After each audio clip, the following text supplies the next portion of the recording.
Welcome back, Dan. We are here. This is the Old Doctor Who Show, episode number 149. We have just come from what I consider the dumbest thing that I've ever done, which is that opening.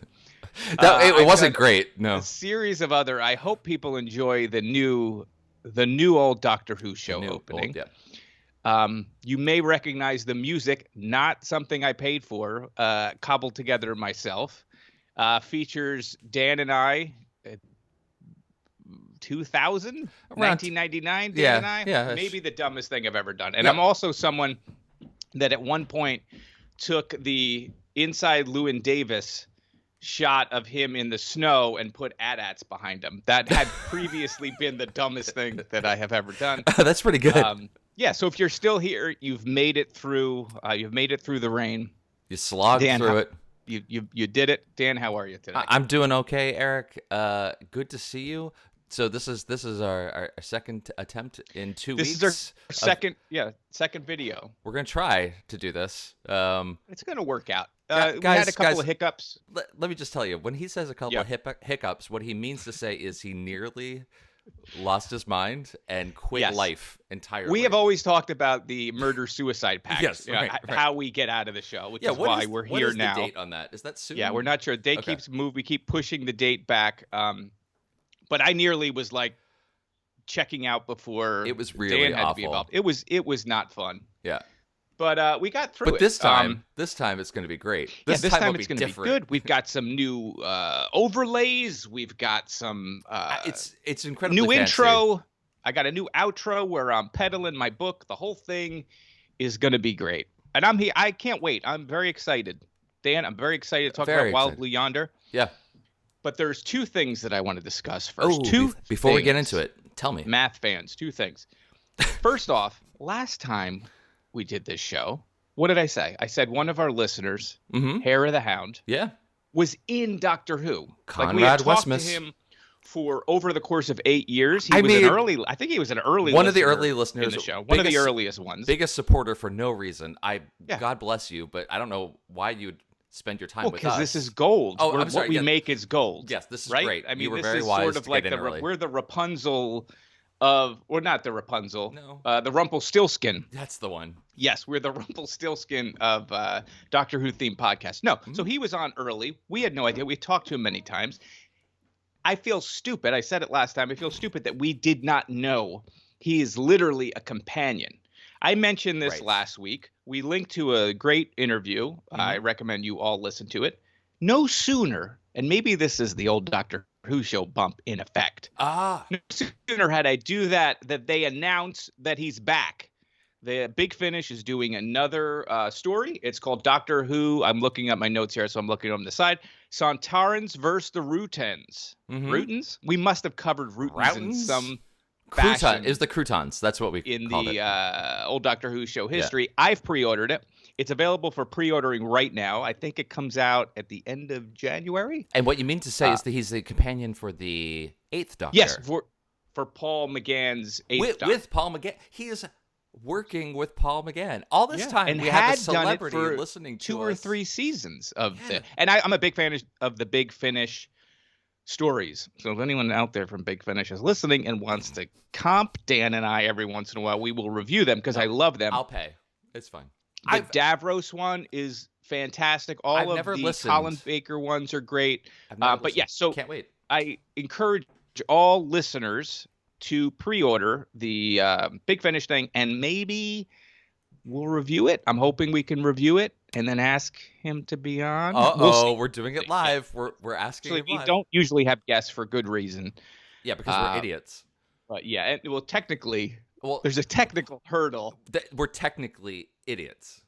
To get the two videos side by side Folks, It's black magic. No, I'm absolutely certain we're doing it the most complicated way possible. It is probably a really easy way to do all of this, but we made it hard on ourselves because we love you and hate ourselves. But yeah, okay, so that was number one. That was awesome. Second thing. Fantastic. Yes. Very looking forward to it. Second thing is we wanted to talk about the Children in Need Destination Scarrow. Destination Scarrow? You got it. Children in Need special that came out in November. Preceding. We had both watched it. I wanted to talk about it, and I especially want to talk about it and how it connects to Wild Blue Yonder. Mm-hmm. But what did you think? I mean, it's really short. Those are generally kind of funny, lighthearted stuff, right? I'm trying to think. Sorry to hit my mic there. Time Crisis. Time Crisis. Was that the one with Peter Davison and David Tennant? Yeah, maybe. Or Time Crash, something like that. I don't know. It doesn't matter. It's not like we did this for 8 years. That's true. It's fine. No, but it is very much the Doctor Who story name generator, where it's just like noun, verb, time. Yeah, it's just fine. I don't know. Fine. Right. But what did you think of, like, when I watched it, I thought, oh, this is before Davros is in a wheelchair, right? And so it's just we're earlier on in that timeline or that storyline. But then I had seen interviews with Russell T Davies that he's no longer in a wheelchair at all because there's a long – and this is true, and he goes on and says that there's a long history of associating disability with villainy or with something negative. And I think he had specifically said something along the lines of, like, this is 2023 Doctor Who, so I hope that they don't do that. I mean, if someone is, that's one of the most iconic characters in. Is it? Yeah, I mean, I think he's definitely. If you didn't I know, would say, like, Darth Vader, hang on. If you didn't know Doctor Who, you would still know who Davros is. What are you talking in America, about? Probably not. But if you ask that overseas, I would. UK maybe. Listeners, tell Dan how he's wrong and I'm right. Yeah. I feel like he is an iconic character. I know you've loved him from the beginning. I love him. I would say, like, why not just cast, an actor with a disability? Whatever. It doesn't Maybe. matter. That's but whole counterpoint, though, like, first of all, I kind of agree in the iconic nature of the way he looks, that all of the stuff physically, you could keep that, eventually, whatever. But, like, that the chair machine, it's not just a wheelchair, it's like this entire control panel and whatever. But it reminds me more of, like, Professor X. So, like, not a villain. No.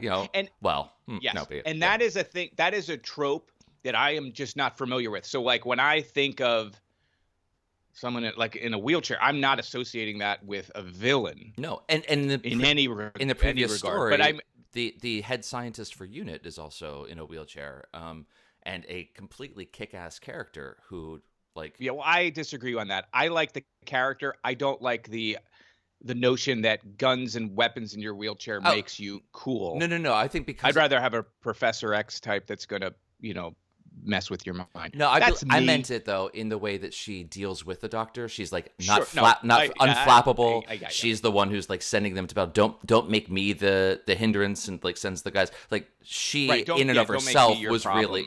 That's what she said. Right. That was a great she line. Was a very cool character. Does it need weapons? No, I don't really like the whole thing with totally. Like, guns and Doctor Who. You don't need it. Right. I think what you're getting at is, like, have more positive characters that instead of necessarily changing, like, undoing. But Maybe. Again, I'm not someone that someone else's opinion should count more in that regard, because it's not something I deal with in any fashion. I just thought that was interesting. I hope that's not the case, and I hope they don't undo. Although we're going to get to that next. That's the next part. The Doctor makes a comment, and I have it in my notes, so I want to, again, like, how.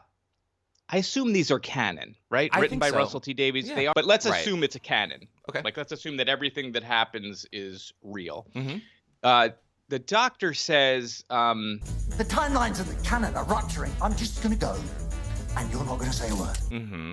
He says that at the, like, he goes and he gives them the idea for the name. Yep. Dalek, puts the plunger on the thing. He goes, you didn't see me, but things are changing. Timelines are changing. Canon is changing. Right. So when we get to the next review, things have already changed, and we're seeing them having changed. And I don't think anything's necessarily real. Interesting. But let's wait. I'm going to wait till we get to the let me think about that more, because I have more of that on the Wild Blue Yonder. Okay, but we haven't talked about this. Obviously, like we don't talk about the stories before we get together. So this is all real reactions. But so if the timeline's rupturing, and in this new ruptured timeline, the Doctor has broken the claw off the Dalek and given it the plunger, and given it its name, and Davros was walking. Was the original timeline that Davros was walking and the thing had the claw, but this new timeline has the plunger, and perhaps Davros goes into a control unit chair? I don't know. I don't know how think it it's going to be the opposite. I would think so too, but like I don't see how the pieces fit together. First of all, but let's get to the other side, because I think there's more I want to talk about with the changes and what they could possibly mean. But you sure you don't want to spend an hour talking about a 5-minute special? Hour. Just hit the button. All right. If you have a button. Is there a button anymore? I don't know. Shake the crime stick. Shake the crime stick! Oh my God! Shake the crime stick. That's terrific. See, with a video podcast, I can put that right in there. All right. Let's hit go. The button. See you on the other side, Dan.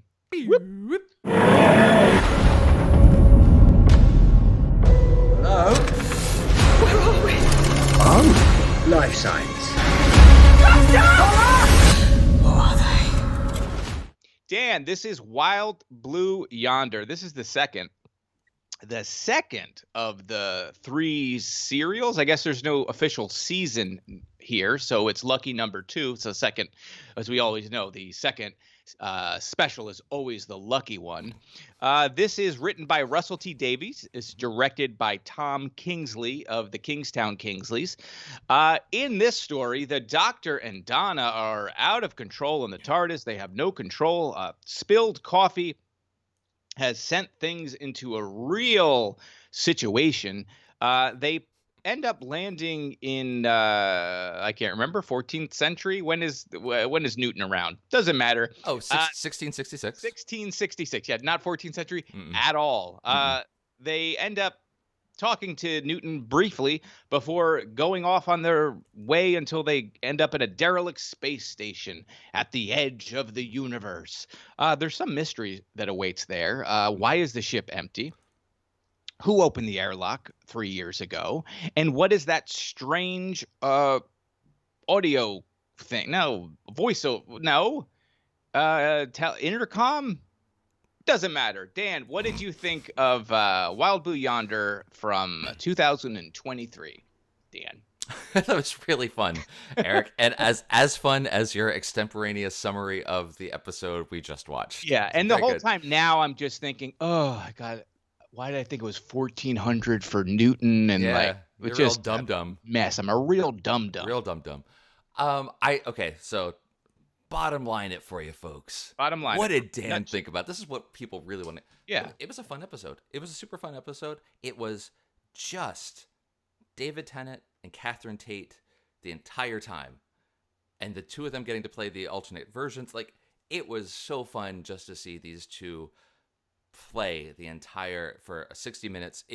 I loved it. I absolutely loved it. The story was good. It was solid. It's unfortunately they didn't play on 60 minutes, like reenact 60 minutes with Mickey Rooney. I'm scene. Scott Pelley. That would be. Yeah, I'm Diane Sawyer. I think. Yeah, she would have been Diane Sawyer or Leslie Stahl. Anyway, doesn't matter. It's connected with the time clock. It all works. It's really Keep good. Going. Yep. But it was really fun. The production design was really impressive. I thought the visual effects were great. Some places weren't as great as others, maybe. So it's like when you have something that's incredible and something that's kind of like good, the kind of good thing doesn't feel as... Anyway, but overall, hey, it's Doctor Who. What do you expect? It was super fun. Fun story. The resolution was great. It opens up a lot of additional questions. I see, like, you know what, I've said this 1,000 times. I love building on the mythology, so it feels like there's something coming and there's other things that have been set up that are paying off.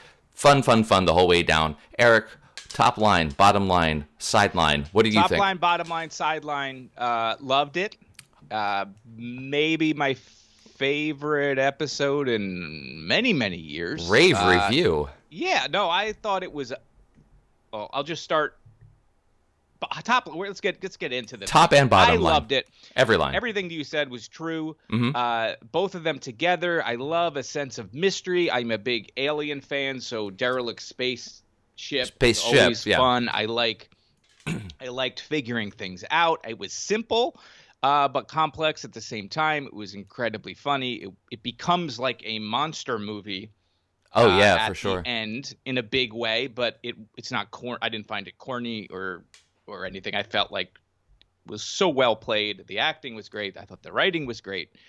Starting at the beginning, that's my thing. I'm just going to jump into the beginning. Okay. When it first opened, I was a little nervous because it starts with the Newton scene, and I was like, and it has like that like feel, and it just feels kind of corny, and I was like, oh no, it's going to be some history one, and I usually like the history ones. I know you don't like the history ones. I was like, not them and Isaac Newton solving a problem, and it also Please felt let it like not be that. It felt very like fairy tale, like it just didn't feel grounded at all.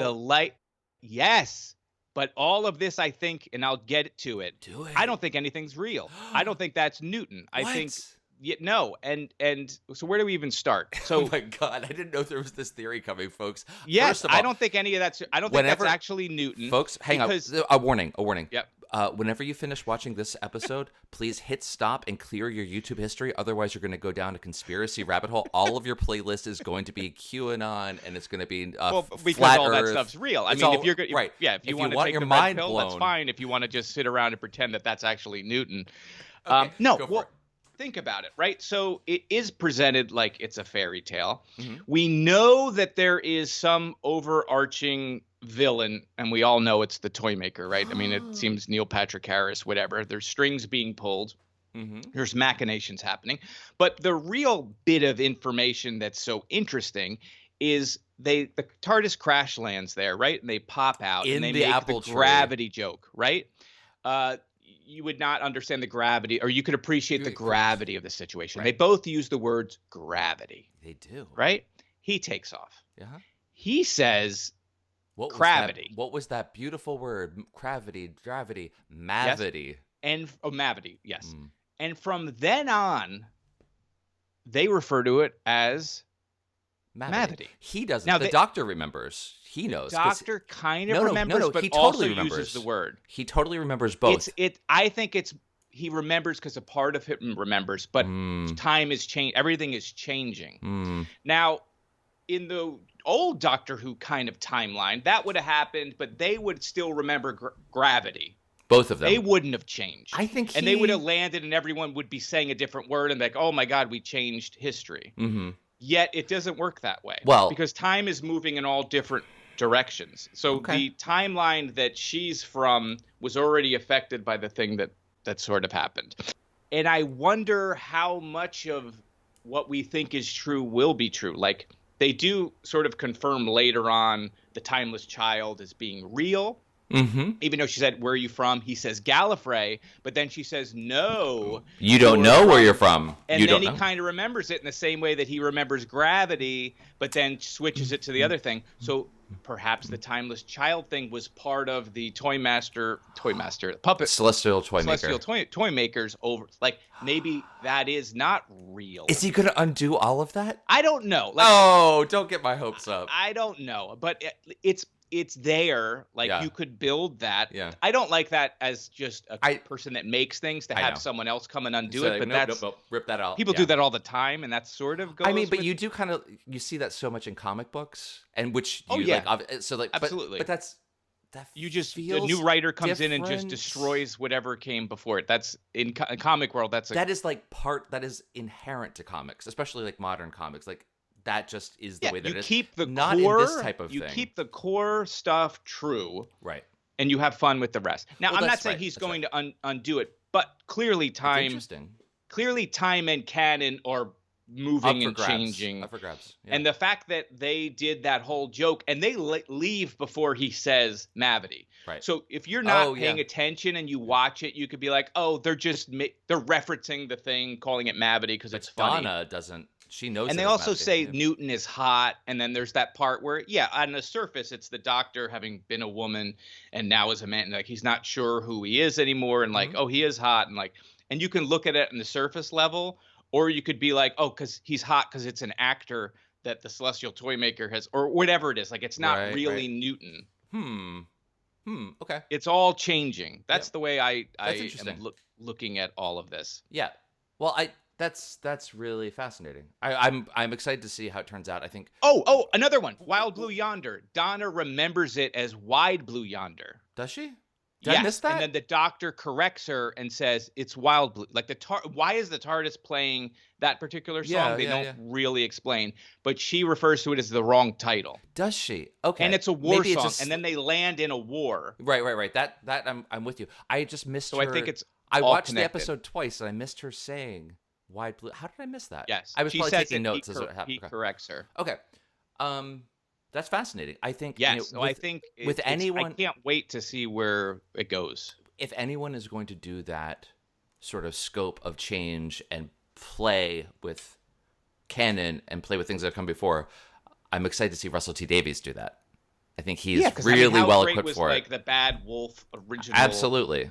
I mean, I know that over time people, and I don't want to get into this at all, but like people have like a lot of like feelings around previous showrunners, and some people love Russell T Davies or other people hate him, and same thing with Moffat, and it just goes in weird waves like that. I have a fondness for him, maybe because like this was my first like entree to really watching Doctor Who was because of him. It's almost so like it whatever feels like a return. Brought you into the thing is the thing you hold sacred, and whenever that's changed in any way, you get mad. They'd say that about like Saturday Night Live. It's like it was the best season was the season when you were like 12 or 13 or 14 when you discovered it, and then everything else after that was like that. That's actually not. Sort of... I can disprove that because when I first started watching Saturday Night Live, Randy Newman was on. Not the best time for Saturday Night Live. Not Randy Newman. No. I wish Randy Quaid. Randy Quaid. Randy Newman. Apologies. Yeah, if Randy Newman. He was on as a musical guest, but if he was also doing comedy bits. I'm Randy Newman. Although I will say this about Randy Quaid. Yes. They did this sketch, The Limits of the Imagination, when Madonna hosted, that I still think about, which was a funny sketch. Where he's like, in the world of imagination, you can make my voice louder, and you could. I have nothing else to say other than just repeating lines. So that was the weird like non-Lauren Michaels era. I think it was the non-Lauren Michaels era. It's when like Anthony Michael Hall and Robert Downey Jr. Harry Shearer. Downey Jr. did one of the funniest, weirdest. If I ever meet him, which will never be.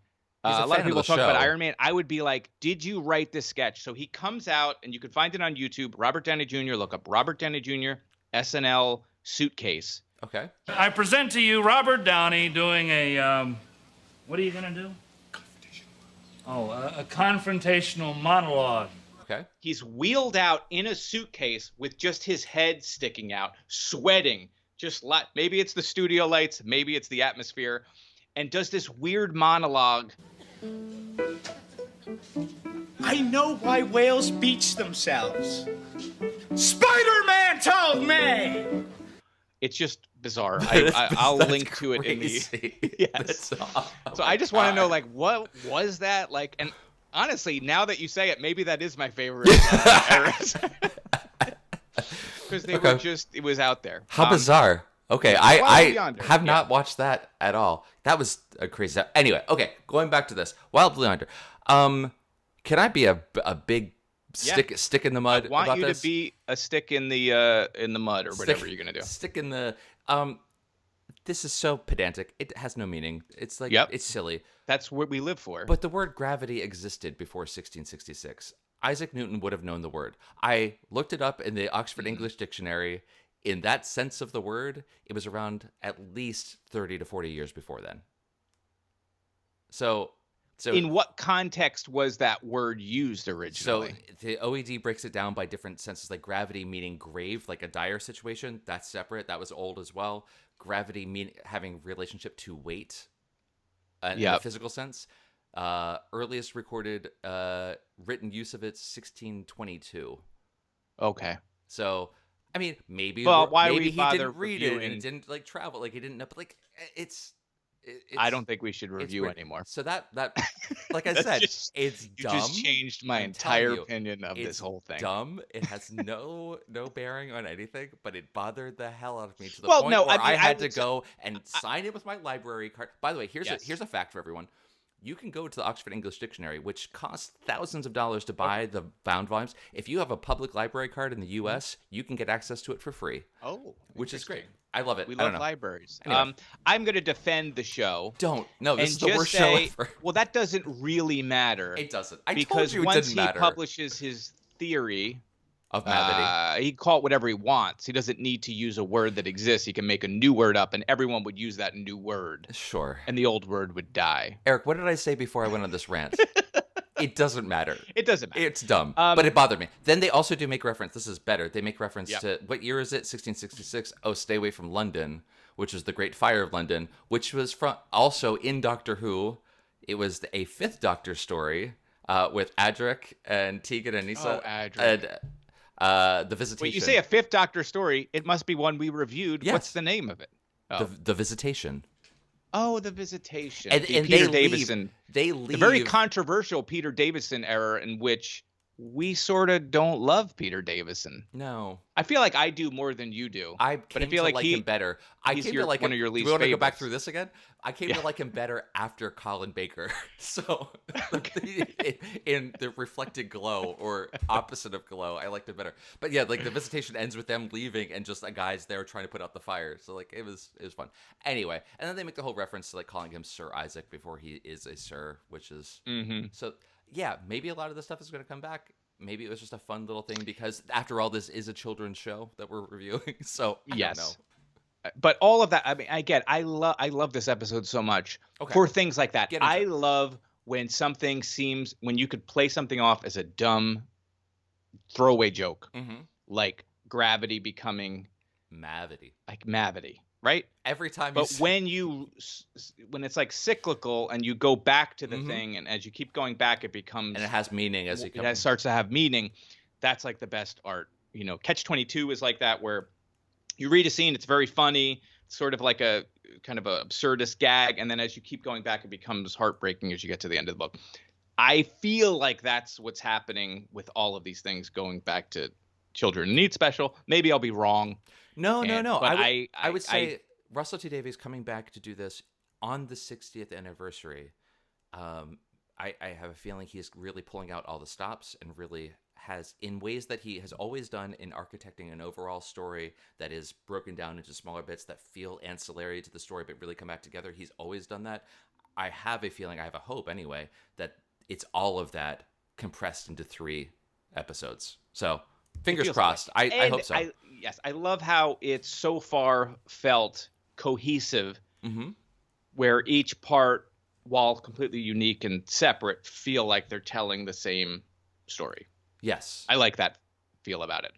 Let's get back to this. We got to get back to Wild Blue Yonder, right? Sure. I thought the music was great, and I was Googling as we were talking. I was like, I should have wrote down who did the music, but I felt like the music in this was amazing. Because it was a very horror movie sort of, in places. It was very tense. The music, the sound design was really good. Like it was kind of a horror episode in a couple different ways. Absolutely. Psychological horror as well as like jump scare. Like it was. But like why I love Alien so much, like a cold sort of haunted house, but like tension, spooky emptiness. Yeah. Like the isolation is part of the fear. The 2 scenes with when they're each talking to their counterpart, who is the first time.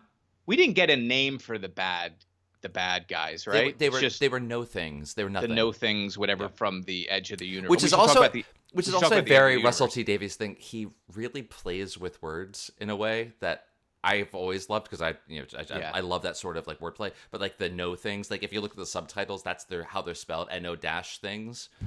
Which I thought was really, I like it anyway. Maybe it's silly, maybe it's a little like dumb, but no, I love it. It goes right back to Dune with the no ships. But what is that? You gotta read Dune. A lot of Dune to get to the no ships. So what is that?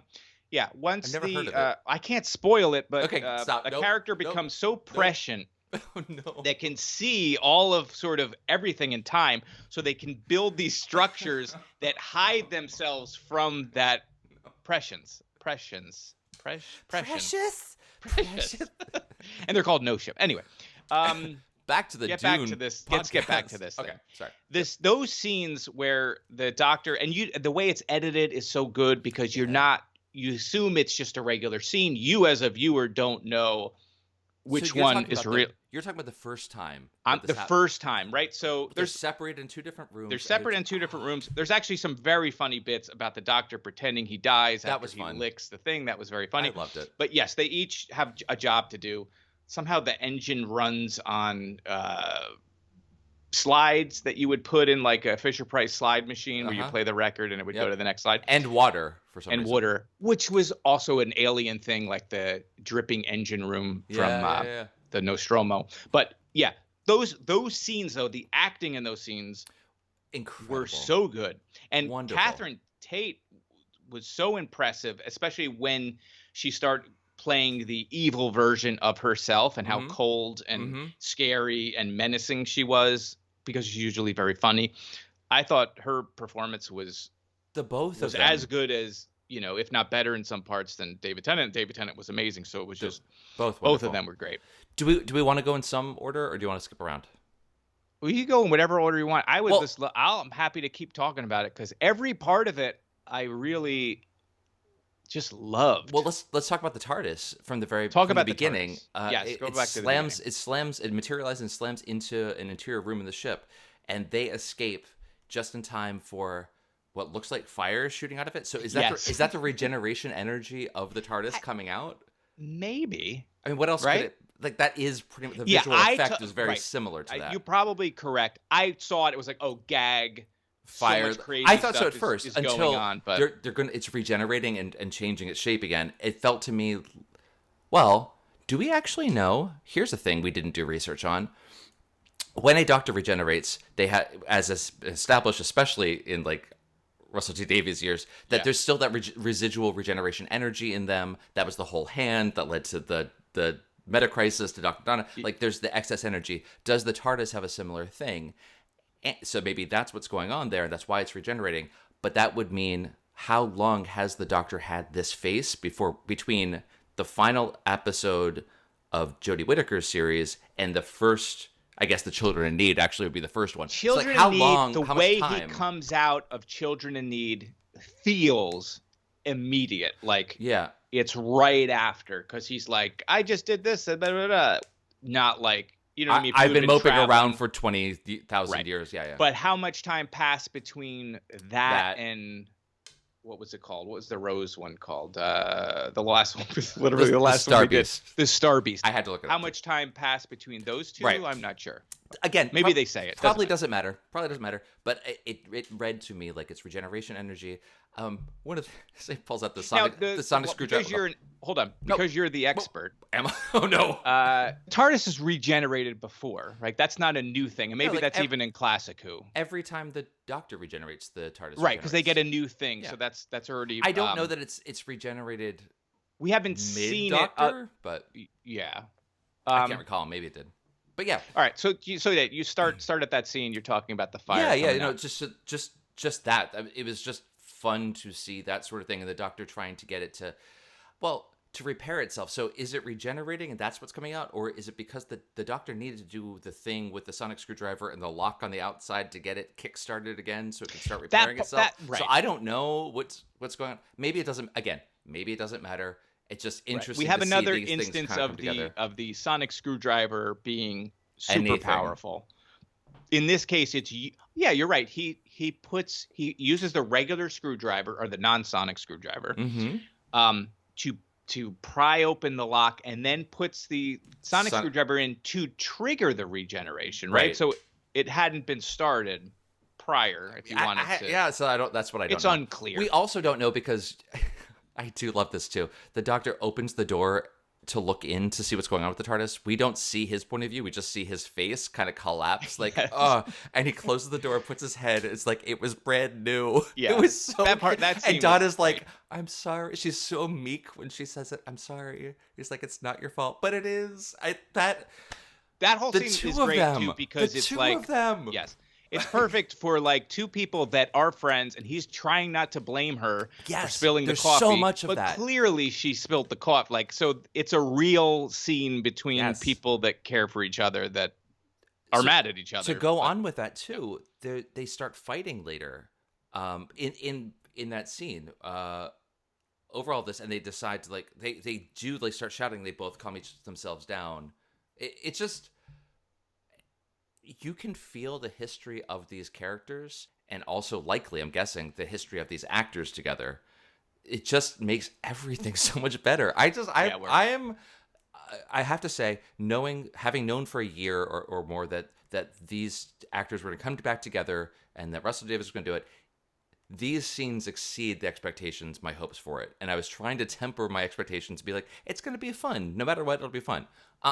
It's fantastic, the two of them together. And I liked Star Beast. Yeah, I did too.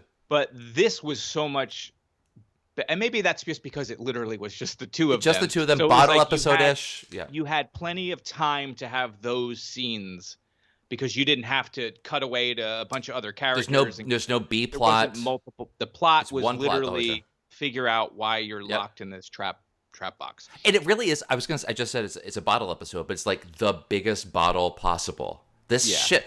The talking about like the production design. You know, it's so much CG going on. A lot of the stuff that they interact with is practical, but so much CG. But it's so convincing, and the scale of the interior. Some of it I didn't like though. Okay. About the CG. Yeah. Like when they first come out of the TARDIS. Mm-hmm.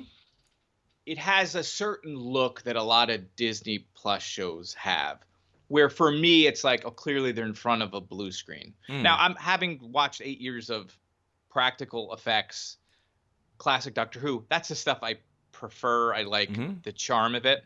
When you can tell, like, the robot was there. Yeah, it was. You know what I mean? Watch the behind the scenes after this, folks. Yeah. It is so incredible how they didn't need to do it this way, but they did. Amazing. It's just sometimes when there's the long hallway behind, I can see, because I have the gifted eyes. You're amazing. Like where this, well known for it just feels like, when you have the wrong setting on your TV, or you go to your mom's house and she's got that motion smoothing on. smoothing on. Yeah. It wasn't bad. I'm not, it's a minor nitpick or whatever, but that's the only time that it really to me, the only time that really felt a little off. When they're in the little golf cart thing.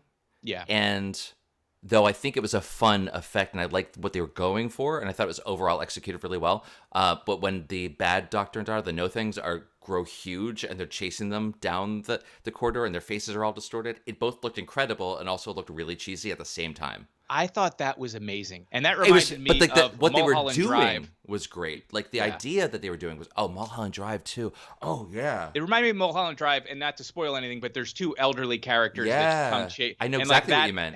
It felt like that energy. And also when they were so big that they were just like stuck in there, like the Alice in Wonderland type feel. Yeah. That was amazing. I loved that. Once they became like the evil versions of themselves, the show ratcheted up. It was great. In quality too, seeing them be able to play those characters, and the idea that Doctor can't stop thinking, and how excited he was to think, and all of that, the tension in there was perfect. Yeah. What did you think of the overall story being these beings come from the outside the universe? Yeah. That's the end. I guess we'll save that for the end. Okay. Didn't the Doctor get to the edge of the universe before? See, he says no one's ever been there. and I feel like we've done that, right? It feels like they must have. We got to the edge and years? inside of E-space. Still not sure what E-space is, negative space, the E-space cigarettes. Mm-hmm. But in the New Who, didn't they go to the edge? We watched the sun die, and we've seen. That was the end of time. That was the end of the universe. End of the universe meaning the end of all things, not the physical location of the end of the universe. I guess so. So there's that. Maybe that's what we're thinking of. But it also just feels so unlikely that in 60 years they never did that in any sort of canon. Right, because he makes a point of saying, I'm the first or only person No one's Wonderful scene though, like when he's like Against the excited to glass? be, and he puts his hands on there. It's like yes, Yeah. it was awesome. Yeah. It was awesome. I liked, but do you have anything else? Because Well- I guess I can jump into the end too. No. I think there's a lot in the middle There's too. a lot. We've also kind of touched on a lot of it, but the first scene when the two of them are separate and the no thing versions of them come in, you've already kind of talked about this a little bit, but the subtlety of the way that each of them play that alternate version that feels cold but realistic.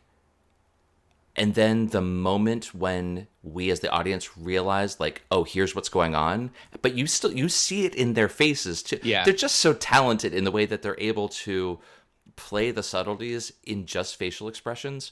The one, jumping ahead a little bit, but it's a similar scene where they're trying to figure out who's who. They've been running around. The Doctor and Donna come together, and this is what you were referencing before, that she's like, Gallifrey? where are you from? Yeah, Gallifrey. yeah. And that felt so real until she takes that step forward and collapses. Like, oh, I almost had a... So the way that I she's know, but able yeah, to and turn the between... way that they do the editing and the pacing and the dialogue, you think that the Doctor is the fake one. Yeah. Right? Yeah. Because the he misdirections doesn't are good. know, he doesn't immediately admit to the thing, but maybe that's because that is the thing. Yeah. He is from Gallifrey, and the other thing is the lie. Yeah, But maybe. we don't, or We not don't a know. lie, but the other thing is It's the- changing or the something. changing or distortion But then of time. We don't Catherine Tate is so distinct in her Donna and not Donna. Yes. Yeah. I mean, they both are, obviously, but like that in that scene, when she's like that puddle of ooh, and she's like, where you go? Like all of that, it was... Oh, I don't know. I got chills. I It love was I love awesome. her performance. We're just And gonna sit she- here and rant about how great they are. But That's- the fact that it also, like, the other thing of the no thing Mhm.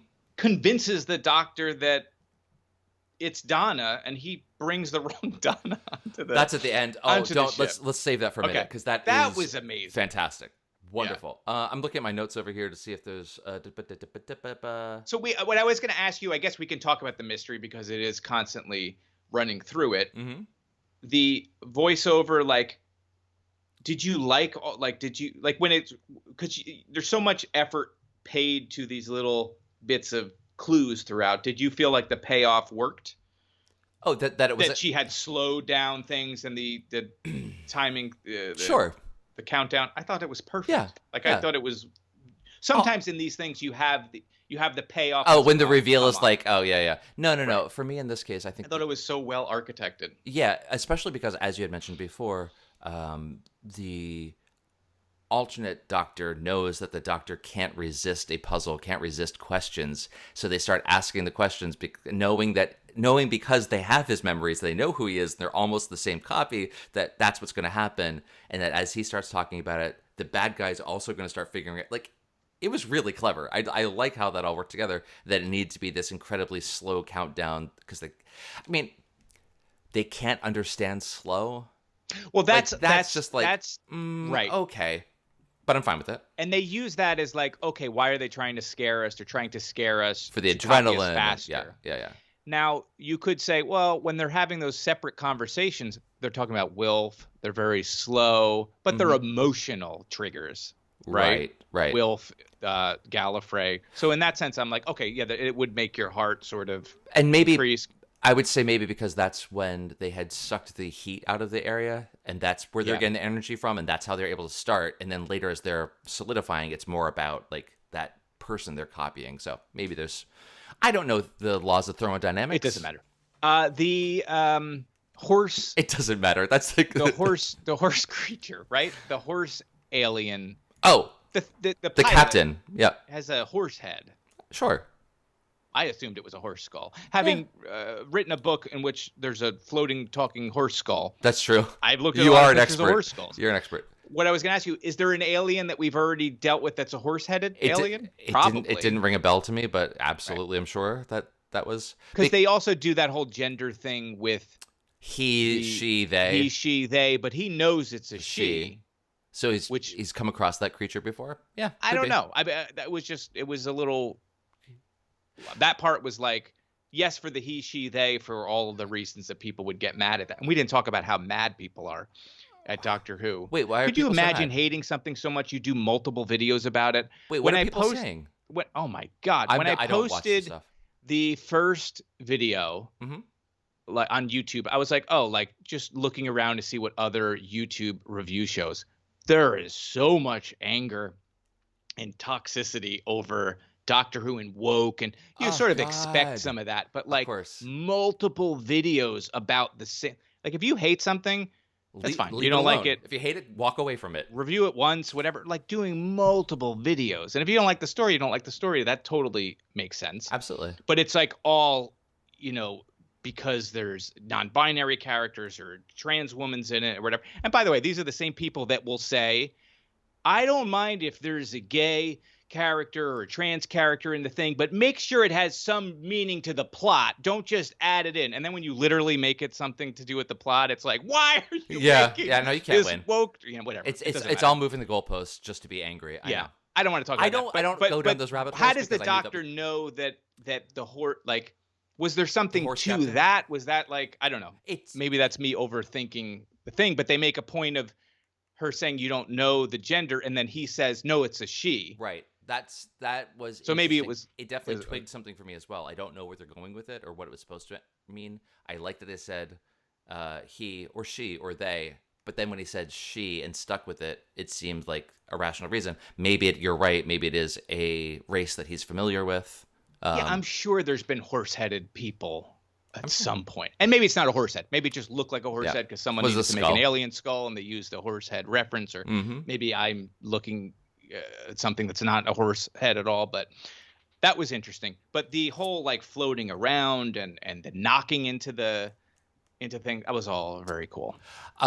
Something else I think you would really appreciate from your sensibilities, the going back to the original scene when we first see the alternate versions of them and they reveal themselves, the doctor, the bad doctor, does that whole contortion of leaning backwards, and then it comes and his head comes underneath. But then the way that he scrambles towards her felt so Evil Dead to me. Yeah, it definitely feels Evil Dead, or stop even motion-y. Like, oh my gosh, it was so good. Like that Korean horror films of the mid 2000s, like The Ring, and then was the other one Grunge? Not Grunge. The Grudge. But I don't remember the grungy Grudge. Title. The Seattle one was Grunge. The Grunge. Right. Yeah. That whole thing when Mudhoney was crawling on your the spirits and flannel. Yeah. Mm-hmm. Yeah. What else? But I like that. That was really fun because it was very scary. Awesome. It was very and even before that, the original reveal. Sometimes my arms bend back. No, when she's like, my arms are too long.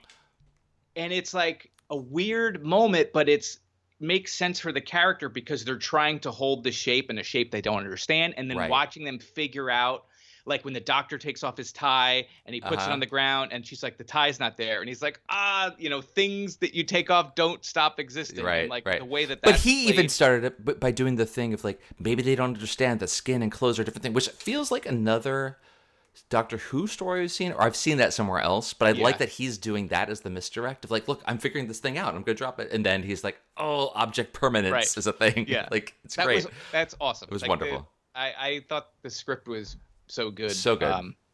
On this, I really don't have any complaints. No, I mean, then I can't think of anything I didn't like. I mean, there's so much that other than the minor stuff about the blue screen. Yeah, and with that, like so much of it is actually practical. Anything they interact with and touch, they built all of that. I mean, this feels like they are spending so much money on this. So you watch the behind the scenes? Go watch the behind the scenes. It's really good. I didn't watch that. Which, speaking of behind the scenes, at the end, I have to do a mea culpa here, but we'll do that as we go through the story. Some of the other things that I'm intrigued to see where it's going, and I don't know what to make of it just yet, is all of the references to Dr. Donna. The nothing version of Donna remembers everything that had happened in the 15 years since they had seen each other. But real Donna says no. But the real Donna says she doesn't. It's like looking into the furnace. She can't understand it. Yeah. So did you get the feeling like, she does? She's not really ready to talk about it, or she knows enough of it, but maybe can't quite piece it together. The way that scene played out, it felt like she did know, and she didn't want to necessarily get into that conversation with whatever it is. But that's how I felt too. Okay, I just wanted to make sure that it wasn't just me and the way that, because again, very subtle in her expressions and the way that she's conveying story, and it felt like that was intentional, but I could also be trying to read into it because I'm trying to understand actually how is all of this working. You could read it the other way, that she is telling the truth, she can understand it, and the doctor wishes she could. Right. Because he needs to talk to someone about all of this all stuff the things that happened, right, that's which going on. So, which was really, really cool. I mean, there's the scene when he's confronted. Well, not confronted, but he brings up like he destroyed half the universe, the flux and everything, and he's it's not my fault, I know, but he still feels like responsible for it. So that's why he's not looking back, and he's still running. And then he's in that corridor, and he just like screams and is punching the wall over and over again. He's just like tearing up the scenery, almost literally. Just again, I just want to gush about how much I love these actors. That's all I want to do. It's great. So with the flux, so he destroys half the universe, and I watched it and I can't remember. I skipped it because I didn't like it. But I watched enough. A catch-up video or something, yeah. right? Like some of the broad strokes. At the time, I remembered it. They're at the edge of the universe. They're not at the edge of the universe that he destroyed, right? Because they're at the edge of the universe because these no beings exist, and even the way they talked about how they could hear like the vibrations of war and like all this stuff. Well, that's the thing. Cool. That's the thing. Can we just pause there? Is like, I get it for the story. I'm of two minds. I always dislike the stories of, but the power of love is going to save the day. Like, I'm fine, cool. Yeah. But I also don't like all we felt was the bad vibes, because love letters don't travel that far. So like, all they got from our universe is war and hate. Like, I also don't like that. I love the way she delivered that line, though. No. About love letters. I have no problem with that. It's the concept where it's just like, I guess it just feels a little too binary in a sense. I don't know. Anyway, yeah, I understand what you mean. Again, doesn't really matter. I took that as like they feel rejected and hateful of the warmth. Even the love, like maybe it could have even that been I would have liked better. We did get the love, and made us even more mad. Do you want to do an edit of the? Another edit. Slip us in there. Put us in, coach. And I love the implication of the salt. Okay. Because there's like the salt gag, and that's when it becomes very much a monster movie. And there's it's almost like a haunted house. Literally, there's like secret passageways, and they have the revolving door. That was the revolving door where they come out. Very funny gag. Great. But when he does the salt thing again, like a gag, she's got to count it. That was one of my favorite scenes. The way the editing works, where she's like thinking about it, and then it's a hard cut to her jumping down and starting to count.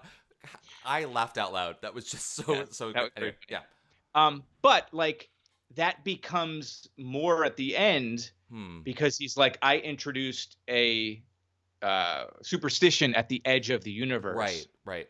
Things become real, or like things could become real, and then you land on Earth, but and hang it's on. a war. Yes, there is that. But he says when they're in the TARDIS towards the end, it's like, I have a feeling of something about that, and then he's like, oh, but it's gone, and he leaves. In the previous story, in the Star Beast, there's someone talking about like a feeling of loss. As well, like there's something that wasn't right there. So like they're definitely building a bunch of these things. I think the Celestial Toymaker is doing something. That's where I feel like it's connected to all the other stuff that I was talking about, like this not being real. Every time they do something like introduce superstition, it changes all of reality in all directions, in the past, in the future. So everything that he's done since I don't know what point, maybe the start of the Flux or whatever. Or I mean, this could be the whole riddle of why does he have this face? Yes. Which, wait, was it Moffat that did the name of the Doctor was the big riddle for the everything with Moffat was of the Doctor. It's like but like the Doctor, the name of the Doctor. But you're trying to get to his name. That was Moffat, because that was that was. Is that the one where it was Doctor Who was like the question? Was the question the ultimate question? Okay, yeah. So that's separate. But yeah, it feels similar in that way. It's like, this is the big question of this. Like, why does he have this face? Which I'm dying to find out. I love the way these things are coming together, and the fact that it's going to come together hopefully in just these 3 stories. Yes, it's a lot. I'm honestly, in a weird way, hoping like the 3rd episode is like a double episode. Like, it just feels like there's a lot that has to happen. I don't want it to be over. Although Russell T Davies is doing the new show, right? So this chunk, I am excited, but I wish I'm looking forward to seeing Shudigatwa. Like, I love that actor. I only know him from sex education, but I love his portrayal of that. Whatever he's going to do, super looking forward to it. So I can't wait for what was going to come, but I really don't want to say goodbye to these two again. I know. It's going to freaking kill me. And that's what's so good about this, or these first two anyway. Maybe it's going to turn hard right at the last part. Maybe. But it's not, you could cynically look at this and say, Doctor Who ratings were down, or people were losing interest. We got to bring back David Tennant, and they just bring back David Tennant, and it's just David Tennant having an adventure. Mm-hmm. But the bringing back of David Tennant is the story. Like, that's part of the story. It feels necessary and not a corporate mandate to rewrite the show, or however you want to put it. Yeah, I mean, it kind of felt. This just in. It's just a little huggy wuggy. My son just got back from Goodwill, and he's got some stuff to let's do a YouTube haul. YouTube haul. Listeners. What did we get? We got a Pooh Bear. That's cool, and he will modify these and take them apart. And yeah. All right. Thank you, buddy. All right, but keep going. This is all. What is he going to modify them into? Oh, all sorts of stuff.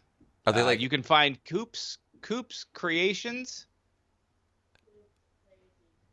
Coop's Crazy Creations on Instagram, and you can see some. All right. We'll check it out. We'll put a link in the show notes. Anyway, link in the show notes. But yes, I don't know. Okay, so we yes. Let's just get through the end. We're already at an hour on this.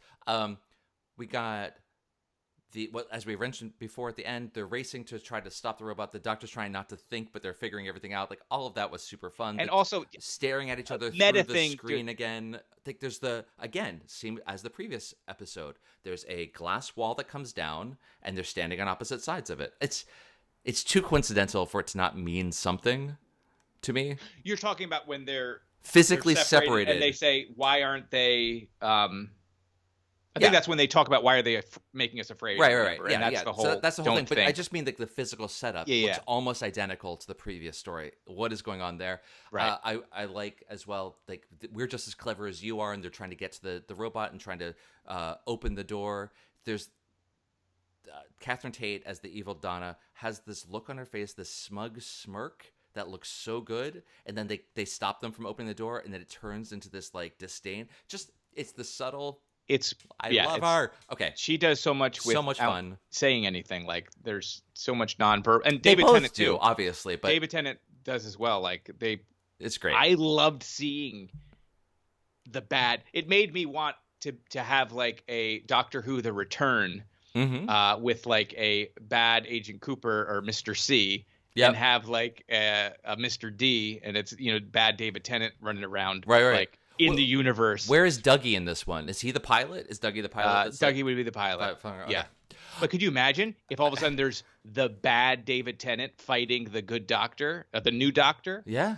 Just damn it, putting it out there. That's not going to happen. I'm sure he's available. Yeah. But what I was going to say, going to say before is like then obviously there's the meta joke of Doctor Who always running down hallways, and this is the longest largest hallway. You're right. There's a lot of running. That could have been dumb. I liked it. I liked them running at each other and then knocking Donna down. This is therapeutic. She fights. Yes, she punches herself when the out. bad Doctor gets on all fours and starts loping down the hall, like that was great. But then when he has that realization, like if he doesn't make it in time, the TARDIS would know and it would come to save them, and it comes at that time and like picks them up. Yeah, that was good. But then they do the whole. And then he gets the wrong Donna. It's not me, it's her. It's like it always makes me think of, was it Star Trek Undiscovered Country? I know the gag's been around forever, but that's the one that sticks in my head is the two James Kirks. It's not me, it's him. And then anyway, they do that gag to death. I was really honestly like, you're not gonna take the bad Donna, and like we know this. I thought she was gonna. Yeah, I thought they were going to. Then part of me was like, they can't because they already did that with, in a way, previously when you have Amy Pond, and it's not really Amy Pond, it's the duplicate, the replicant, whatever thing. So like you've already done that, so you're not going to do that again, and it would have just been gutting. But it would have been too much. We do get to have a full like almost minute, I guess, of real Donna thinking she's dead and seeing the explosion. I loved it. I loved that. And but also like the way he figures out who's the right Donna. He's like, why is this funny? And the real Donna gives some explanation, and the fake Donna is more Donna than Donna. Yeah. But it is like a Mr. Bean thing, right? Like they didn't say that at all. It was just legally maybe. Maybe you could. Rowan Atkinson is very litigious, I guess. I don't know. But no, it's yeah, I felt the same way. It's like, no, that was the right answer. But Donna also being like in a panic of like, I don't. It's just like it's because it's eventually. Yeah, that was great. And the whole brilliant thing, she thinks she's brilliant, but also thinks she's an idiot. That was all funny. I love that. All of it was good. It was all so good. They save the day. They blow up the ship. They get back to Earth. The Doctor's able. They have the whole conversation we've already gone through with. Can Donna remember all of this stuff from the time when she was Dr. Donna and he was gone? They land on Earth, and who is there? And before they land, and before we reveal who's there, they're a couple of days late, right? Or he makes a note. He's like a couple days later. Yeah, they don't land right in time of when they left, which never happens. You're in a time machine. You could leave, be gone for 1,000 years, and come back the exact moment you left, and they never get it right. Which is fun. Right. So he's a couple days off. There's a reason they did that. Of course. Yes. Then we open the door and Wilf is there. Wilf is there. So in the previous story, I made a big leap of logic that because he was at the table read but wasn't in the episode, and we know that the Bernard Crimmins died, that he must have died before production started. You took all of my hope and I smashed it, but what it did actually I do? made it more rewarding. It was great. Yeah. Well, because they also kind of play with it in the previous story when there's like, oh, he's dead, and everyone's all sad about it. And that felt to me a very real moment of like meta being like, we're sorry the actor has passed, and isn't there. Right. And it was. Well, I guess maybe. I don't know. I don't know the production order they shot them in. Like, exactly. So probably isn't. So they really misdirected on that. To me, I got caught up in it. I guess I could have done some research, but we notoriously don't do that here. Yeah. Why would you want to do research? You should just take this thing and intuitively discuss. You want to jump material 20 levels further than anything warrants. Who needs to do all this research? It's for nerds. I like to take it intuitively. I want to tell you how I feel about the thing. I'm going to process it. Okay. We could easily review Doctor Who, but instead I will go back and get an account for the Oxford English Dictionary to point out that gravity existed as a word. Yeah. Anyway, doesn't matter. Enough. We got Wilf there. But that was a great moment. He's got his thermos. He's been waiting just like Donna said that he would be. It was such a wonderful moment. It felt very real. The actors coming together and getting to reprise these characters together. And then they embrace, and then all hell breaks loose. There's planes crashing. People are going bananas. People fighting with pots and pans, beating each other. It was very violent. Very violent. It was more violent than I was expecting, including the plane crash. I was like, oh, okay. Yeah. He says everyone's gone mad. The whole world is coming to an end, which resonates for me in 2023.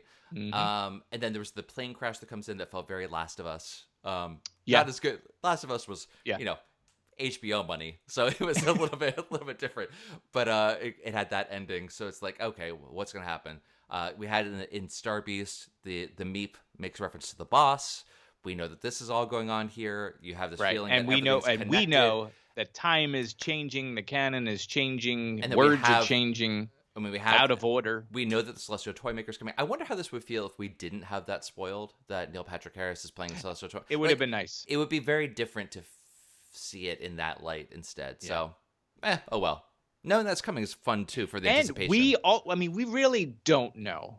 It's totally possible this is a that lot of the next speculation episode could be Neil Patrick Harris as the Celestial Toymaker, but that's not who the story boss is. Right. That could just we don't necessarily know. Like, it could be a master. I hope it's not a master reveal. Oh God, I hope not. Please no. But we don't know. Nobody knows what it's going to be. Best master, Missy. I don't need another master. I'm done. We can. I would not say Missy's the best. I liked Missy as a master. Missy's one of my favorites. Of New Who. Oh, of New Who. Okay. I mean, I liked the first master too. I can't remember the actor. First New Who master. Blonde hair. Yeah, that. Yes. Like that was great. Whole that was fun. Sound of the drums, right? Was that the? Yep. I thought that was great. I like the whole first season. Season 9. No, not season 9. That would be great. The 9th Doctor season. Oh, I knew what you meant. Yes. One. Yes. Was amazing. Uh-huh. I feel like it was so underrated. We talked about this, but I wanted more Christopher Eccleston. Yeah. I love David Tennant, but it would have been great to have more time with I know.